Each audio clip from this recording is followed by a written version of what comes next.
They call me Miguel Mike Ramirez, and I've been serving as sheriff of Presidio County, Texas for over 25 years.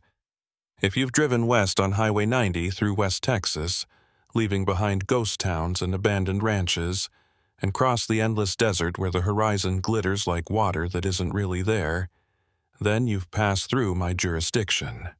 And if you're here after dark, you've probably seen them, the famous Marfa lights. People come from all over the world to watch these amazing lights dance across the desert.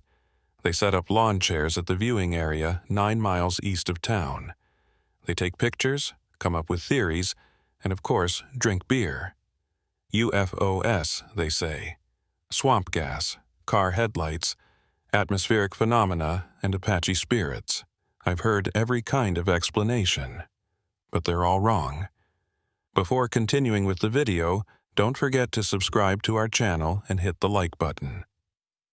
I know what the Marfa lights really are. I've known since October 15, 1998, the night the Reeves family disappeared.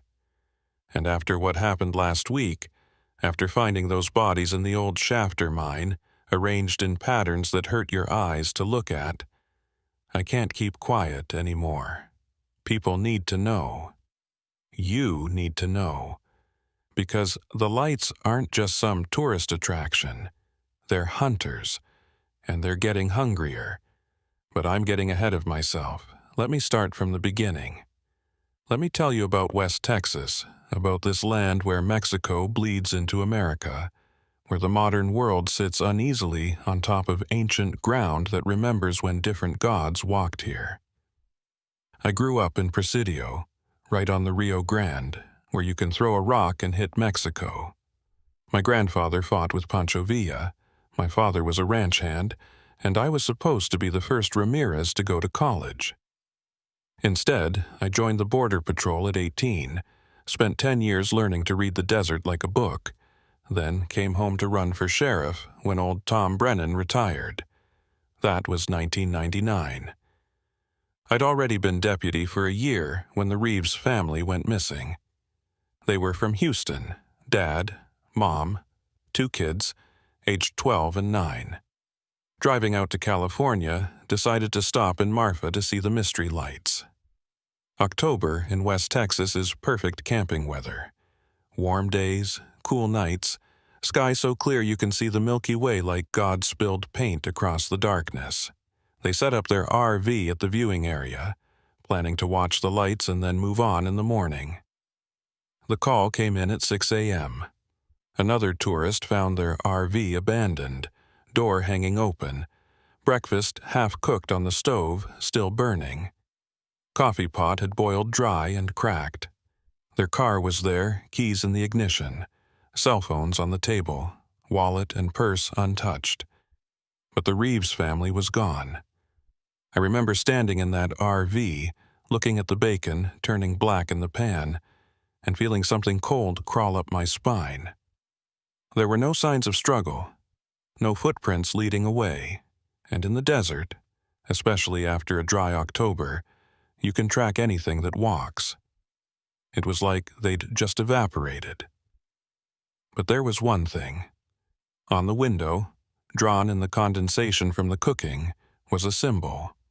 Looked like 3 circles connected by lines, with something in the center that made my eyes water to focus on. I took a photo, but when I developed it later, that part of the film was burned through, like someone had held a lighter to it. Old Tom Brennan, who was spending his retirement drinking coffee at the Desert Moon Cafe, pulled me aside that afternoon. "Mike," he said, and I'd never seen him look scared before, "you need to talk to Ana Morales." Ana Morales was 93 years old, Apache and Mexican, living in a trailer out past the Chenati Mountains. Her grandfather had been a scout for the army back when they were fighting the Apache Wars. She didn't much like visitors, especially cops, but she knew things about this land that nobody else remembered. When I showed up at her trailer, she was sitting outside in an old lawn chair, smoking a hand-rolled cigarette and watching the sunset. She looked at me for a long moment, then said in Spanish, "So they finally took some white people. Now you care. Anna, what do you know about this?" She laughed, but there was no humor in it. "Sit down, boy. Let me tell you about the lights, the real lights, not the stories they sell to tourists." She told me that the lights had been here long before the white men came, long before even the Apache. The oldest peoples, the ones who built the ruins you find in caves throughout the Big Bend, they knew about the lights, called them the Hungry Ones. They would appear at night, beautiful and mesmerizing, drawing people out into the desert. But they weren't always active, Anna said, lighting another cigarette with shaking hands. They would sleep for years, decades even. Then something would wake them up. The Apache knew to avoid this area during those times. The Spanish learned the hard way, lost a whole expedition in 1684. Just vanished. Horses, men, everything. "What wakes them up?" I asked. She looked at me with clouded eyes. "Blood, violence, the kind of suffering that soaks into the ground. This land has seen plenty of that, hasn't it? The Indian Wars, the Mexican Revolution spilling over the border, the drug wars now. Every time there's enough death, enough pain, they wake up hungry. And they take people. Not just take," she corrected. "They hunt. They play with their food first. Make them see things, feel things. Drive them out into the desert, deeper and deeper, until they're so lost in their own minds they don't even remember they're being hunted. Then," she made a gesture like something dissolving, "they feed on the fear, the confusion. The bodies, if you ever find them, they look like they've been scared to death. Every cell in their body just gave up." I wanted to dismiss it as an old woman's superstitions, but I'd seen too much in my years on the border to completely discount anything. The desert holds secrets. Every cop and border patrol agent who works out here long enough learns that. There are things in the Big Bend that don't match any wildlife guide. Sounds that don't come from any animal we've cataloged. Places where compasses spin and GPS units show you're somewhere you're not. "How do I find the Reeves family?" I asked. Anna was quiet for a long moment. Then she said, "You don't. Once the lights take someone, they're gone. But if you want to try, you need to understand something first. The lights aren't really lights. They're openings, windows. What you see glowing is just the friction between their world and ours. And sometimes, if the conditions are right, things can pass through. Both ways." She stood up, surprisingly quick for her age, and went into her trailer. She came back with something wrapped in an old cavalry blanket. "This was my grandfather's," she said, unwrapping it to reveal an obsidian knife, the blade so black it seemed to swallow light. "He took it from a place that shouldn't exist out in the desert. A place where the lights come from. If you're going after them, you'll need this. Regular weapons won't work. They're not really here, you see. Not all the way, but this can cut things that aren't entirely real." I took the knife, feeling the weight of it. It was cold, colder than stone should be, and holding it made my teeth ache. "One more thing," Anna said as I was leaving. "The lights are getting stronger. Every year they can reach a little further from their source. Used to be they could only hunt within a mile of the viewing area. Now they can go as far as town. And there's something else." "What?" "Someone's been feeding them. Deliberately. Bringing them offerings. I've seen the tire tracks heading out to places no tourist should know about. Someone who knows what they really are and wants them to get stronger." That night, I went out to the viewing area alone. Sure enough, around 11 p.m., the lights appeared. 3 of them, dancing on the horizon, yellow-white like old stars. Beautiful. Mesmerizing. I watched them through binoculars, trying to see them as windows, as openings like Anna had said. That's when I saw it. For just a moment, when one of the lights flickered, I saw through it, and what I saw made me drop the binoculars and reach for my gun, even though I knew it wouldn't help. There was something on the other side, a landscape that wasn't desert, wasn't anything on Earth. Twisted structures that might have been buildings or might have been living things, and moving between them, tall figures that walked wrong, like their joints bent in too many places. One of them turned toward me, and even from miles away I felt it see me. The light flared, and when my vision cleared, it was just a light again. But now I knew. The Marfa lights weren't UFOs. They weren't ghosts. They were windows, and something on the other side was looking through. I spent the next 3 days searching for the Reeves family, following Anna's directions to places where reality felt thin. I found their tracks finally, out near an old mine shaft. 4 sets of footprints walking in perfect synchronization, like they were being marched. The tracks led to the edge of the shaft and then nothing. Either they went in or they simply ceased to exist. I rappelled down into the mine with the team. 50 feet down, we found them. They were alive, technically, sitting in a circle, holding hands, their eyes open but not seeing anything in this world. They were whispering in unison, but not in English, not in Spanish, not in any language I'd ever heard. When we tried to move them, they screamed, all 4 of them, the exact same sound at the exact same moment. We got them to the hospital in Alpine, but the doctors couldn't find anything physically wrong with them. No drugs in their system, no head injuries, nothing. But they never came back, not really. The parents died within a week, just stopped breathing. The kids lasted longer, but they never spoke again, never acknowledged anyone. They'd just stare at windows, watching something the rest of us couldn't see. That was my first real encounter with what the Marfa lights truly were. But it wasn't my last, and it wasn't the worst. Because Anna was right about something else. Someone was feeding them. Someone who understood what they were and wanted them to grow stronger. It took me years to figure out who, and by then, it was almost too late. The feeding started subtly. Hitchhikers who disappeared without anyone filing missing persons reports. Migrants crossing the border who vanished in areas nowhere near where the cartels operated. People nobody would miss, nobody would look for. But I was looking.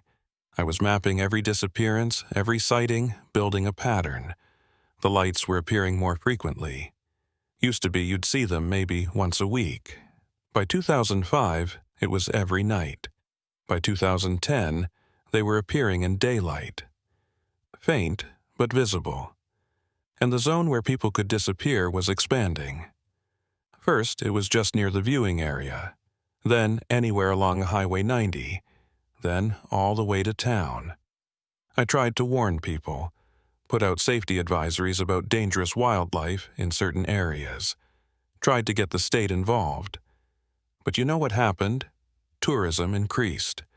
More people came to see the enhanced Marfa lights phenomenon. The town was making money. Hotels were full. Restaurants were thriving. Nobody wanted to hear that their cash cow was actually a predator. Then, in 2012, my brother disappeared. Carlos had been working the night shift at the Border Patrol checkpoint on Highway 67. Good job, steady pay, close enough to visit our mom in Presidio every weekend.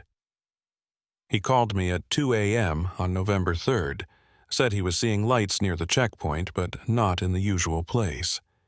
These were closer, moving along the fence line. "Mike," he said, and I could hear the fear in his voice, "they're not acting like the normal lights. They're following the fence like they're looking for something or someone." "Get inside," I told him. "Lock down the checkpoint and don't go out until sunrise." "I can't. There's someone out there. I can see them walking toward the lights." "Shit, it's a kid. There's a kid out there." The line went dead. I drove out there doing 90, sheriff's lights blazing. Found the checkpoint empty, door open. Carlos's gun still in its holster on the desk. His tracks led out toward the fence, then just stopped. And in the dirt, drawn with a stick or a finger, was that same symbol I'd seen in the Reeves' RV.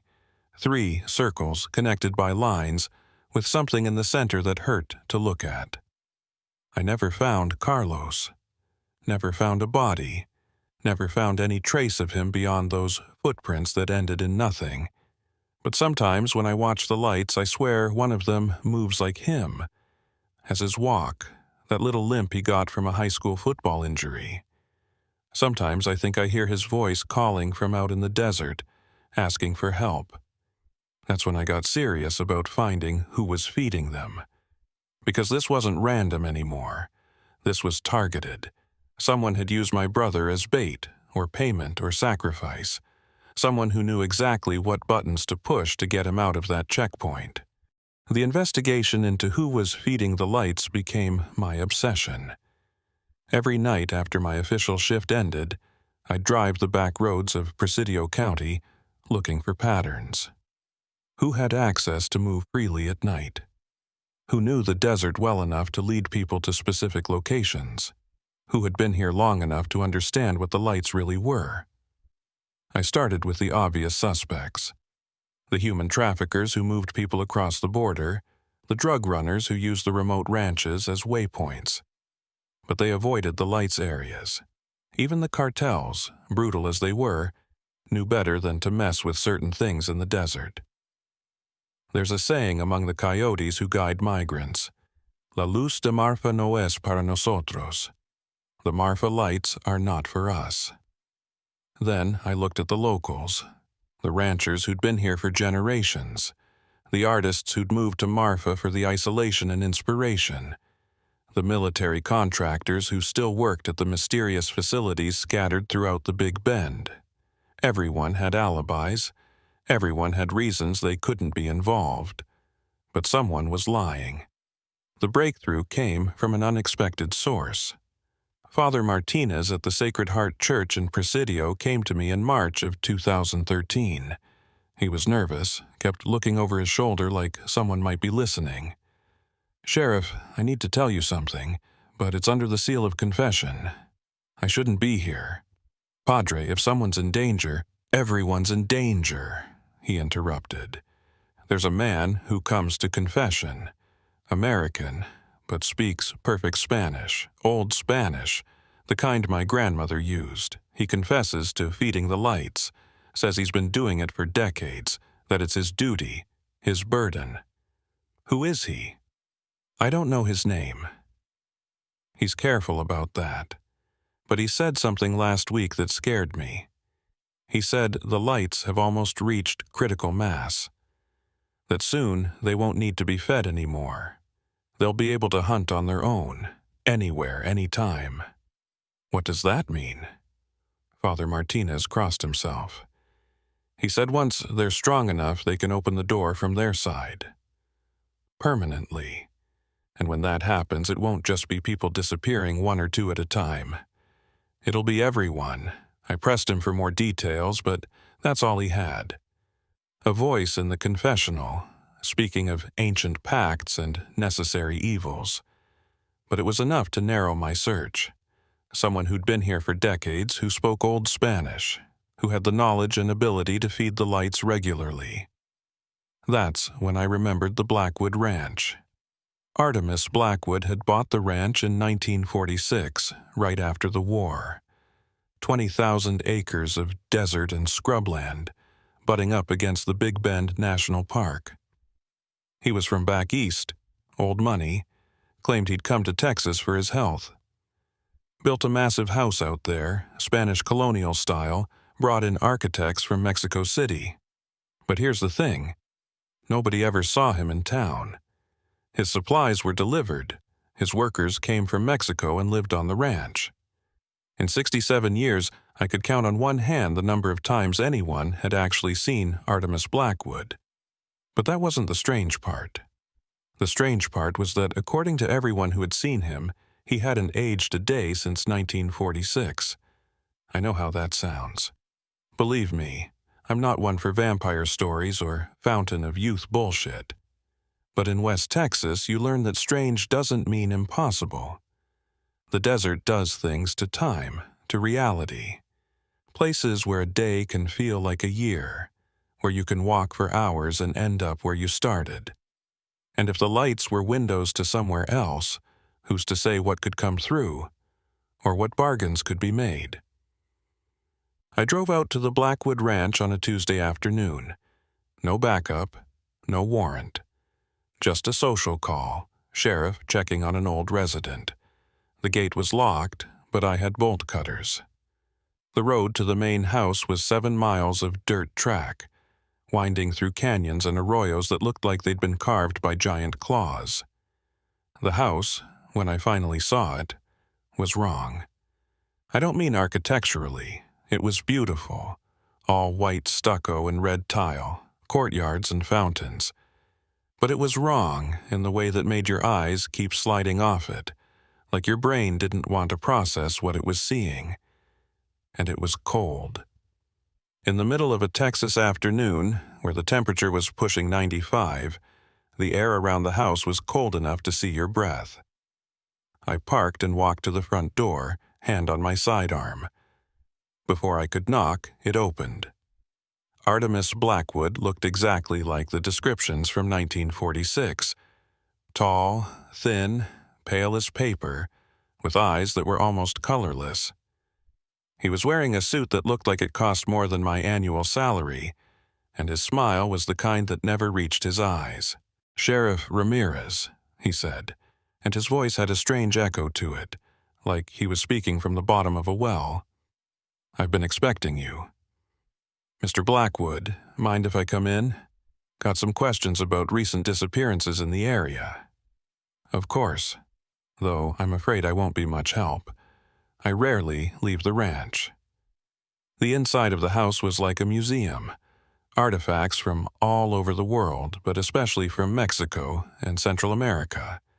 Aztec calendars, Mayan stelae, things that should have been in museums but were sitting in his living room like knickknacks. And everywhere, that same symbol, 3 circles connected by lines. "Beautiful collection," I said, trying to keep my voice steady. "I've had time to accumulate things." Tea? We sat in a room that overlooked the desert. Through the windows, I could see for miles, all the way to where the Marfa lights would appear after dark. It was the perfect observation post. "You've been here since 46, I said. "Must have seen a lot of changes." "Oh, yes. The town has grown, shrunk, grown again. The lights have become quite the tourist attraction, though they've been here much longer than I have." "How much longer?" He smiled that cold smile again. "How old is the Earth, Sheriff?" "The lights have been here since the first humans looked up at the stars and wondered what looked back. They're not from here, of course. They're from elsewhere. A place where the laws of physics are more like suggestions. A place that's dying. You know what they are. I know everything about them. I've been feeding them for 67 years. Just like that. No denial. No games." He admitted it like he was telling me about the weather. "Why?" I asked, my hand moving to my gun. "Because the alternative is worse. Sit down, Sheriff. Let me tell you a story." Against my better judgment, I sat. Blackwood poured himself tea from a pot that steamed despite the room being freezing cold. "In 1945, I was part of a special unit. We called ourselves the Ontological Research Division. While Oppenheimer was splitting atoms, we were trying to split reality itself. The war was ending, but we knew the Soviets would be our next enemy.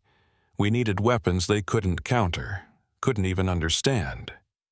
He pulled out a photograph, old and yellowed. It showed a group of men in military uniforms standing in front of what looked like the viewing area near Marfa. We knew about the lights, of course. The military had been studying them since the 1920s. We thought if we could understand them, harness them, we could create portals.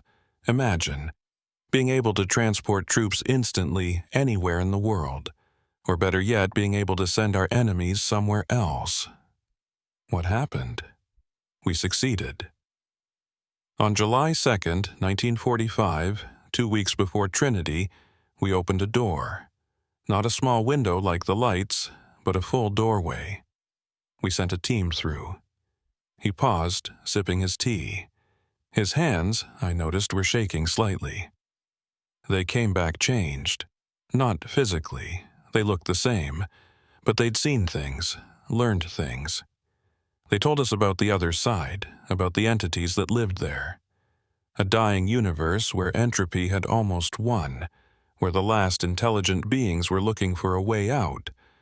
And they'd found one. Us. The lights. The lights were their scouts, their probes. Testing our reality, seeing if it could support them, but they needed more. They needed anchors, living beings from our world to stabilize the connection.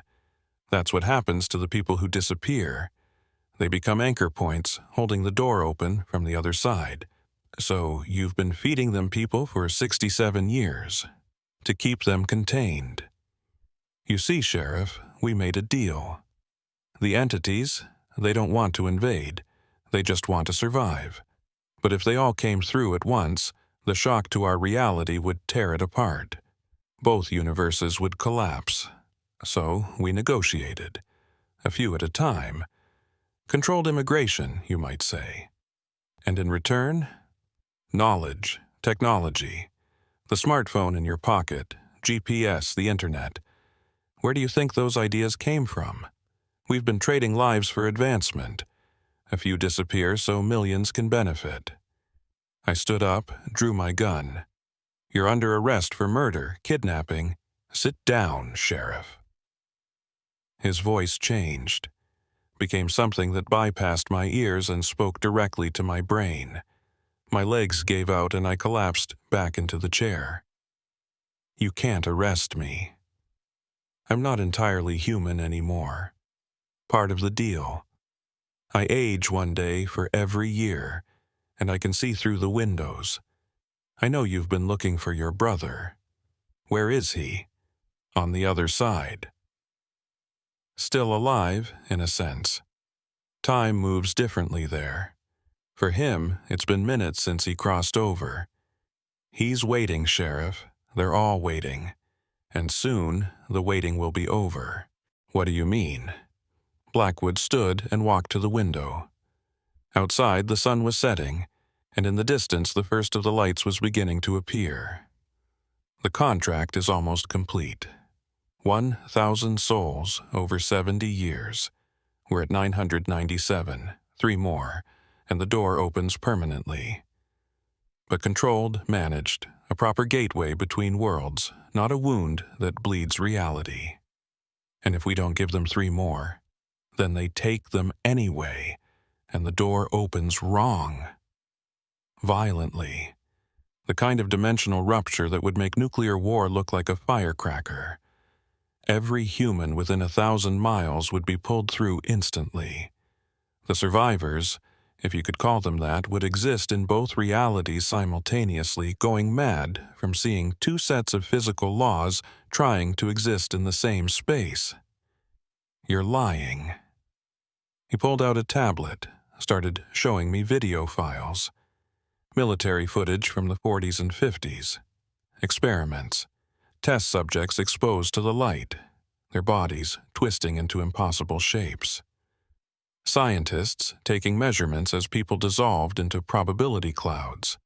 And worse things. Things that had come through from the other side when the barriers were weak. This is what we've prevented, Sheriff. This is why I do what I do. Not because I enjoy it, but because someone has to. Someone has to choose who goes so that everyone else can stay. My brother, Was chosen because he was alone, because he had no children, because his disappearance would cause pain but not societal collapse. I know that's no comfort, but would you rather I had taken a school bus, a hospital, because that's what they'll do if the contract is broken? I wanted to shoot him. Every fiber of my being wanted to put a bullet in his head, but I knew it wouldn't work. Whatever he'd become, he wasn't something that could be killed with conventional weapons. "Show me," I said finally. "Show me the other side. Show me where my brother is." Blackwood smiled, and for the first time it seemed genuine. "Very well, but understand, Sheriff, once you see it, you can't unsee it. You'll be like me, forever balanced between two worlds, never fully belonging to either." He led me to a room in the basement, carved from the bedrock itself.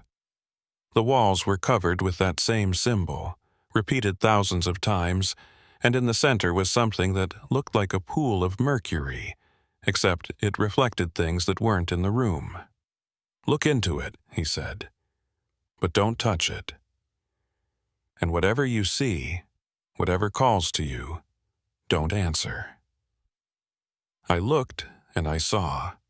The other side was a place of impossible geometry, where buildings grew like living things, and the sky was the color of old blood. Beings that might once have been human moved through the landscape, but they'd been changed, adapted to survive in a universe where entropy was winning. They were elongated, translucent, their bodies stretching and compressing as they moved, and there, among them, was Carlos. He looked almost normal, except for his eyes. They'd gone completely black, reflecting the alien stars of that dying universe. He was standing with others I recognized, people who'd disappeared over the years. They weren't suffering exactly, but they weren't happy either. They existed in a state of suspension, waiting. Carlos turned, and somehow he saw me. His mouth moved, forming my name, and I heard his voice in my head.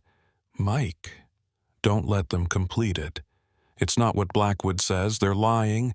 They don't want coexistence. They want—" Blackwood pulled me back, breaking the connection. "That's enough. The longer you look, the more you're pulled in. Some of my predecessors looked too long. They're over there now, with your brother." "He said you're lying." "Of course he did. The entities control them, speak through them. They'll say anything to prevent the contract from being completed properly. They want chaos, not order. They want the door blown open, not carefully managed." I didn't know who to believe.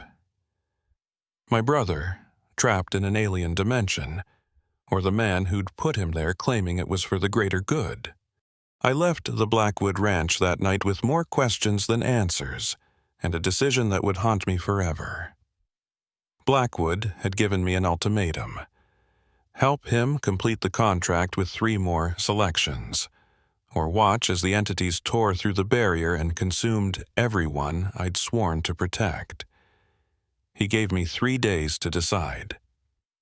I drove back to town through the darkness, the Marfa lights dancing in my rearview mirror like eyes watching me go. My hands were shaking so bad I had to pull over twice. The second time, I threw up on the side of Highway 90, my body trying to reject what my mind had seen. That other world, those changed people, my brother's black eyes, it was all burned into my brain like a brand. When I got back to the office, Deputy Janet Rodriguez was waiting for me. Janet had been with the department for 5 years, smart as a whip, tough as leather. She took one look at me and knew something was wrong. "Jesus, Mike, you look like you've seen a ghost." "Worse," I said, collapsing into my chair. "Janet, I need you to pull everything we have on missing persons going back to 1946. Every single case. That's going to be hundreds of files. 997 to be exact." She gave me a strange look but started pulling records. While she worked, I made a call to Austin, to a friend in the Texas Rangers who specialized in cold cases. Tom Ashford had seen enough weird shit over the years that he might actually believe me. "Mike, you sound rough," he said when he answered. "Tom, I need you to look into someone for me. Artemis Blackwood. Came to Texas in 1946. I need military records, immigration documents, anything you can find. This about those disappearances down your way?" "It's about all of them, Tom. Every disappearance in West Texas for the last 70 years. There was a pause. "Mike, are you drinking?" "I wish I was. Just trust me on this. And Tom, be careful. This guy, he's not what he seems." I hung up and turned to find Janet staring at me, a stack of files in her arms and a look of horror on her face. "Mike, these patterns, they're not random. Look," she spread out a map, started marking locations with red pins.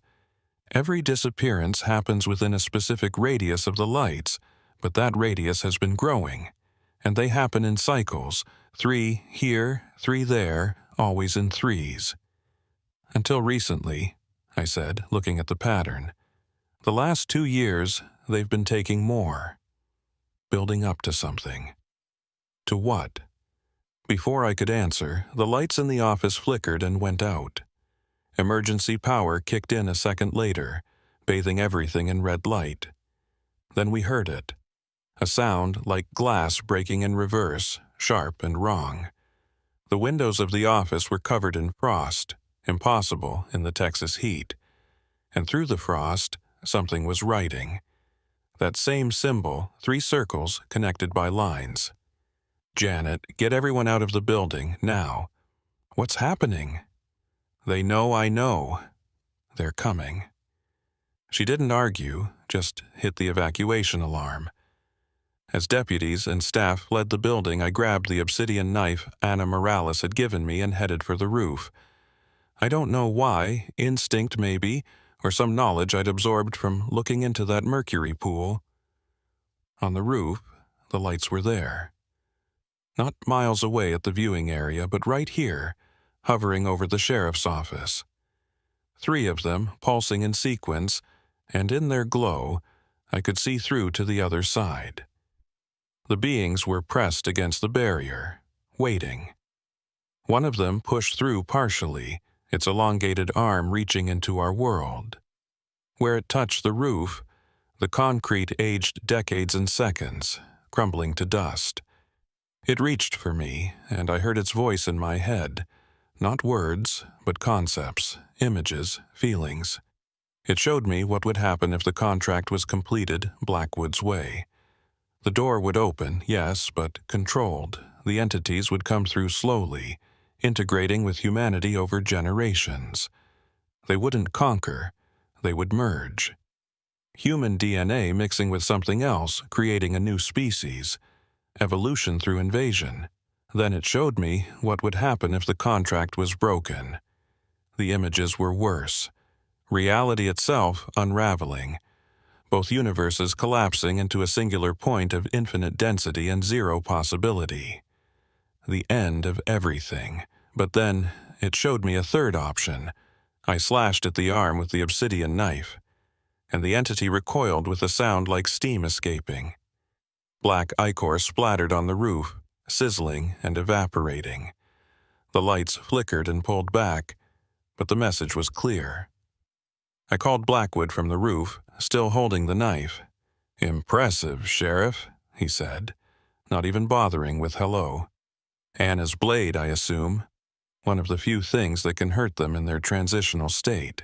"They showed me the third option," I said. Silence on the other end. Then, "There is no third option. There is. Close the door permanently, seal the breach. No contract, no invasion, no merger, just separation. Impossible.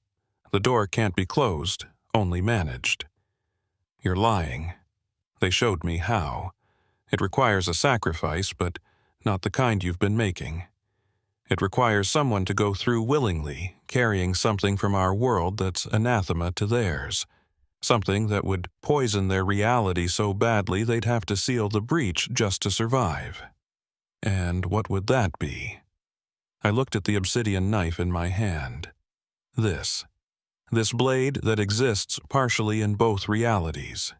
If someone carried it through and shattered it on the other side, it would create a paradox. An object that simultaneously exists and doesn't exist in their universe. The only way to resolve the paradox would be to completely sever the connection between worlds. That's theoretical at best, and whoever carried it through would be trapped on the other side forever. I know. You're thinking of your brother. I'm thinking of everyone. Every family that's lost someone to your contract. Every person living in fear of the lights. This ends now, Blackwood. If you try this and fail, everyone dies. Both universes collapse. Then I guess I better not fail. I hung up and turned to find Janet on the roof with me, along with Tom Ashford. He'd driven down from Austin after my call, breaking every speed limit on the way. "Mike, what the hell is going on?" Tom asked, his hand on his weapon. I explained everything. Showed them the files, the patterns, told them about Blackwood and the contract. Tom's expression went from skeptical to horrified to determined. "So, we need to stop 3 more people from being taken, or find 3 volunteers to complete the contract, or you're going to carry a magic knife through an interdimensional portal to save the world." That about sums it up. "Well," Janet said, checking her sidearm, "when you put it like that, the choice is obvious. We stop Blackwood from taking anyone else, and we find another way." But Blackwood wasn't going to make it easy. That night, the lights appeared everywhere, not just at the viewing area, but throughout the county. People reported seeing them outside their windows, in their yards, hovering over their cars on dark roads.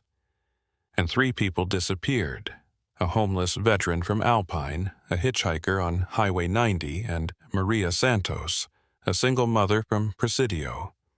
Maria's disappearance hit the hardest. She had 3 kids, all under 10.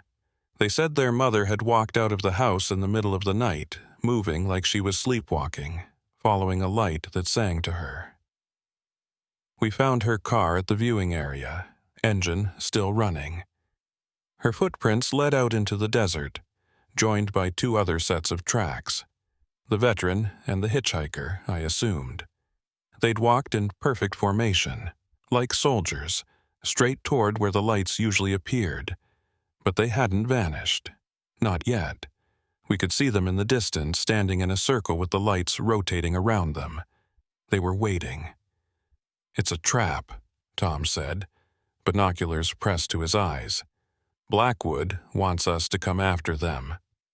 "Or he wants witnesses," Janet suggested, "for the completion of the contract. Either way, we can't leave them there." We approached carefully, weapons drawn. The 3 people didn't react to our presence, just stood there with blank expressions, their eyes reflecting the light like mirrors. The lights spun faster as we got closer, and I could feel that pulling sensation, like something tugging at the inside of my chest. "Sheriff Ramirez," Blackwood's voice came from everywhere and nowhere. "Just in time for the finale." He materialized from the darkness, but not quite solid. I could see through him slightly, like he was only partially in our reality. "Let them go, Blackwood." "I'm afraid it's too late for that. The contract must be completed. These 3 will make 1,000, and the door will open properly. Controlled, managed, safe. Safe for who? Not for the 1,000 people you've fed to those things. Safe for the billions who won't be consumed when reality collapses. You think you're being noble, Sheriff, but you're being selfish. You want your brother back. You want to believe there's a perfect solution where everyone lives. There isn't." The lights pulsed, and I saw through them again. The entities were massed on the other side, ready to pour through, But behind them, I saw something else. The people who'd been taken. All 997 of them. They weren't just waiting. They were organized. They'd formed their own community on the other side, adapted to the alien environment. And they were fighting back. Carlos was at the front, holding something that looked like a weapon made of crystallized light. He and the others were holding the entities back, preventing them from reaching the portal. "Mike." His voice came through the dimensional barrier. "Now." While we hold them, I understood. The taken weren't helpless victims. They'd become an army, humanity's foothold in the other reality, and they were giving me an opening. I pulled out the obsidian knife and ran toward the lights. Blackwood moved to stop me, but Tom and Janet opened fire. Their bullets passed through him, but the iron in them disrupted his partially phased state, making him solid enough for the obsidian blade to matter. I slashed at him as I passed, opening a gash across his arm that bled something that wasn't quite blood. He screamed, a sound that existed in multiple dimensions at once, and collapsed. The three people in the circle, Maria, the veteran, the hitchhiker, suddenly woke from their trance. Janet and Tom grabbed them, pulling them away from the lights. But I kept going, running straight at the largest light, the one that showed the clearest view of the other side. "Mike, no!" Janet screamed. But I'd made my choice, not to complete the contract, not to break it, but to change it entirely. I dove through the light, carrying the obsidian knife, entering the space between worlds. The sensation was indescribable. Every atom in my body tried to go in a different direction. I could feel myself dissolving, becoming probability rather than matter. But the knife anchored me, its paradoxical existence giving me something to hold on to. I landed, if you could call it landing, in the other reality. The ground beneath me wasn't solid, more like condensed possibility. The sky above was every color at once, and none of them. And all around me were the taken, the 997 people Blackwood had fed to the lights over 7 decades. But they weren't victims anymore. They'd adapted, evolved, become something between human and other. Carlos was there, my brother, changed, but still recognizably himself. "Mike, you beautiful idiot," he said, pulling me to my feet. "You actually did it. The knife will work, but not the way you think. We don't need to destroy it to create a paradox, we need to plant it, like a seed. It'll grow into a barrier, a permanent wall between the worlds, but someone has to tend it, to make sure it takes root." "I'll stay," I said. "No," Carlos replied. "We will. All of us. We've been here long enough to survive in this place. We've learned their language, their science. We can build something here, a human colony in their reality. Not invasion or merger, but coexistence at a distance. Neighbors with a really good fence.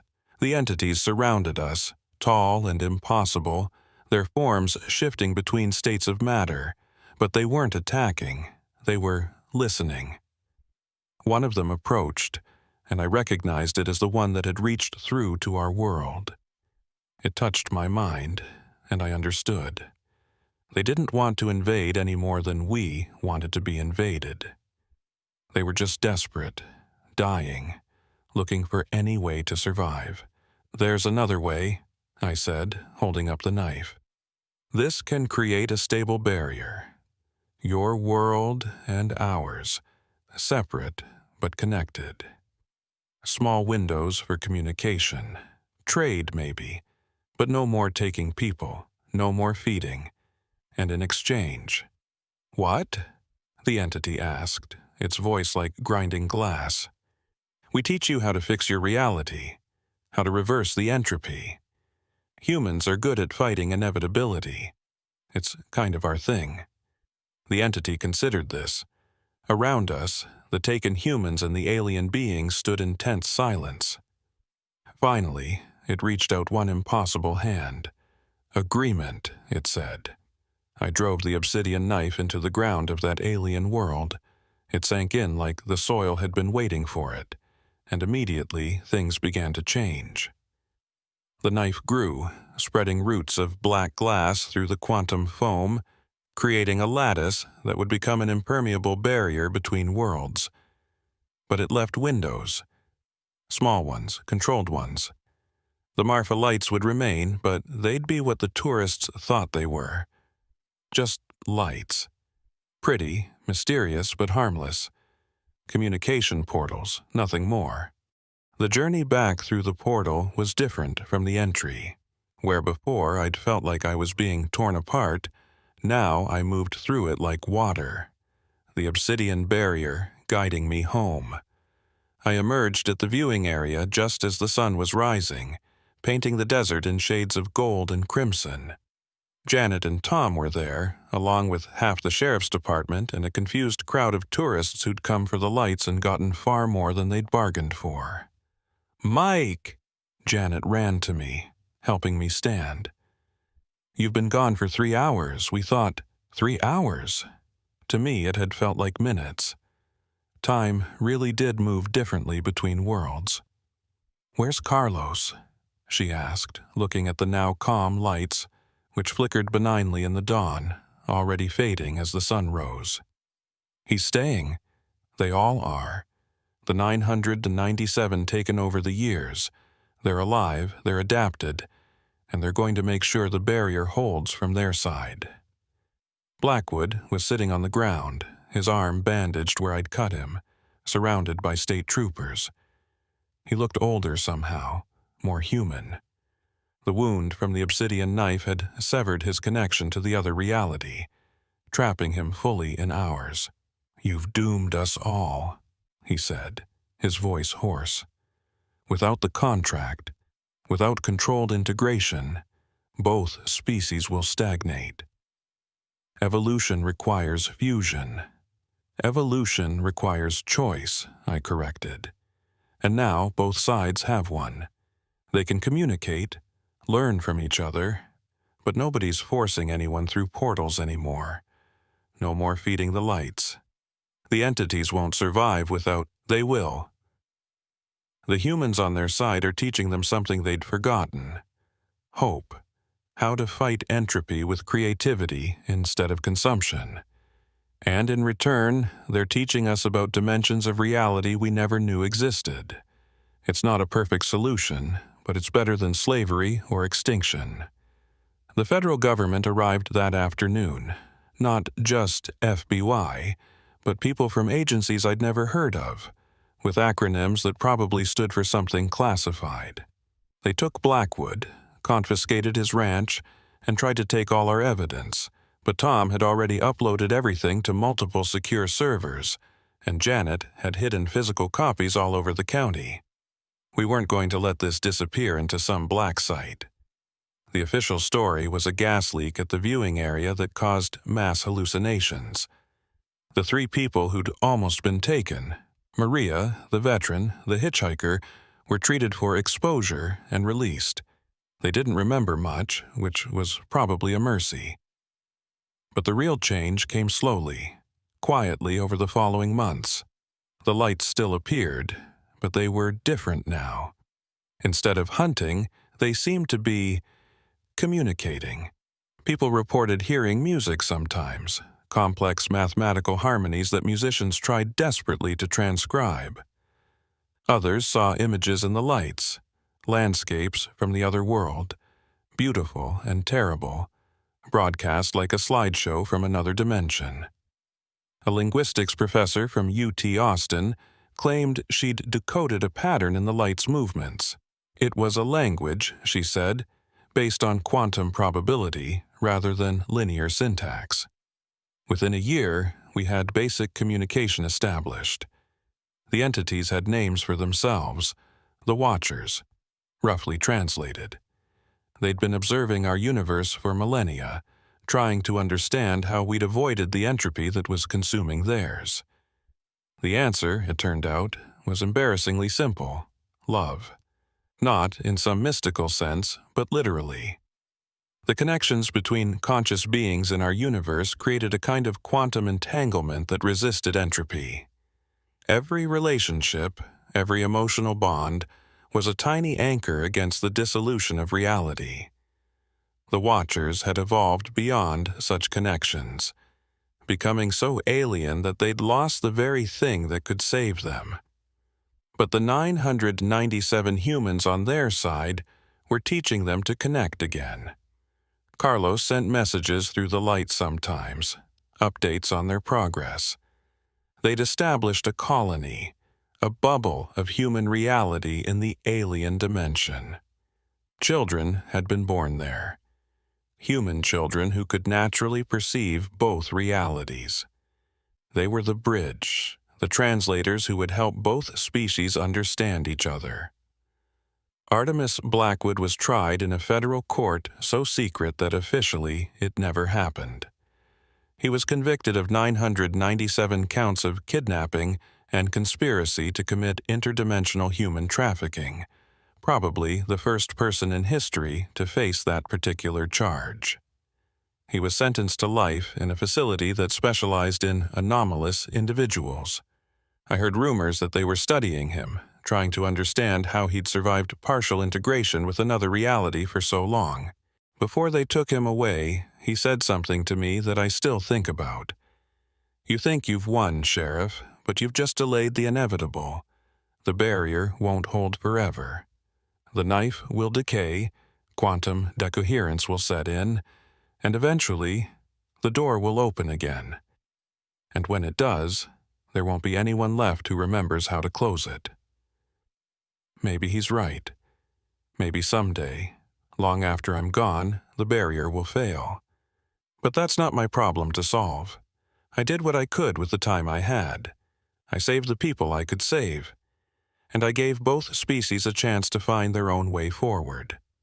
The Blackwood Ranch was converted into a research facility, jointly operated by the U.S. government and a consortium of universities. They study the lights, develop communication protocols, and monitor the barrier's stability. Dr. Sarah Chen, the linguistics professor who'd cracked the light's movement patterns, became the director. She sends me updates sometimes, videos of conversations with the Watchers, images from the other side that Carlos and the colonists transmit. Janet Rodriguez took over as sheriff when I retired last year. Turns out, saving the world from interdimensional invasion is a good pension negotiator. She keeps things quiet in Presidio County, manages the tourists who come to see the lights, and makes sure nobody gets too close to the truth. The full truth would cause panic, but the partial truth, that the lights are a communication system with another intelligence, has actually been good for the town. Marfa's become a hub for theoretical physicists, artists, and philosophers. The Desert Moon Cafe now serves something called quantum coffee, which is just regular coffee but costs 3 times as much. Tom Ashford wrote a book about the experience, disguised as fiction. It became a bestseller, got turned into a Netflix series. They changed everything, of course, made me younger and better looking, turned the Watchers into generic aliens, added a love story that never happened. But buried in all that Hollywood nonsense was the real message. Connection is what saves us. From entropy, from isolation, from ourselves. I still go out to the viewing area sometimes, especially on clear nights when the lights are active. I bring a lawn chair and a beer, just like the tourists, but I'm not there for the show. I'm there to check on my brother. Last week, on the anniversary of the day I went through the portal, the lights did something new. They formed a pattern I'd never seen before, and in the center, as clear as a photograph, was Carlos's face. He was smiling. And behind him, I could see the colony they'd built. Impossible architecture that somehow looked like home. Children playing in gardens that grew in 3 dimensions. Humans and Watchers working side by side. "Hey, hermano." His voice came through. Not in my ears, but in my mind. "We're doing good here. The barrier's holding strong. The kids born here, they're something special. They can see solutions to problems that neither species could solve alone. We're not just surviving, we're thriving. Any regrets? I asked. About staying? Number, this is where I need to be.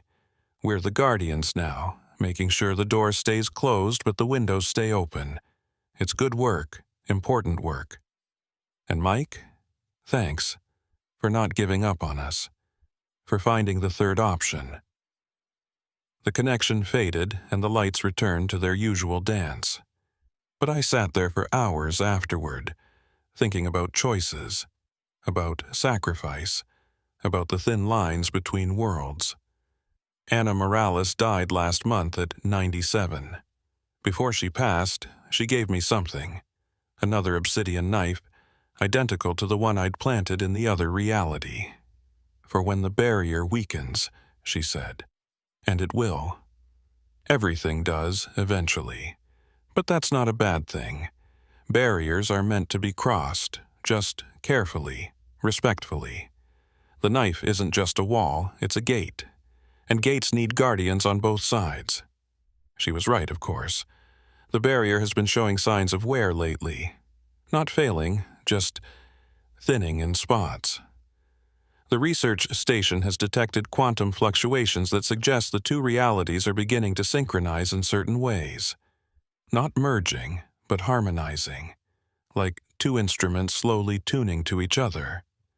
Dr. Chen thinks it's the children, the ones born in the colony. They're creating new connections between the worlds, ones that don't require feeding or invasion.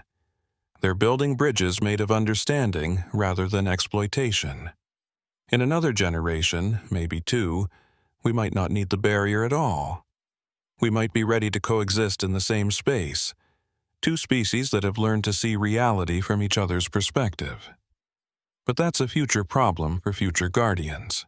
For now, I sit in my little house outside Marfa, watching the lights dance on the horizon.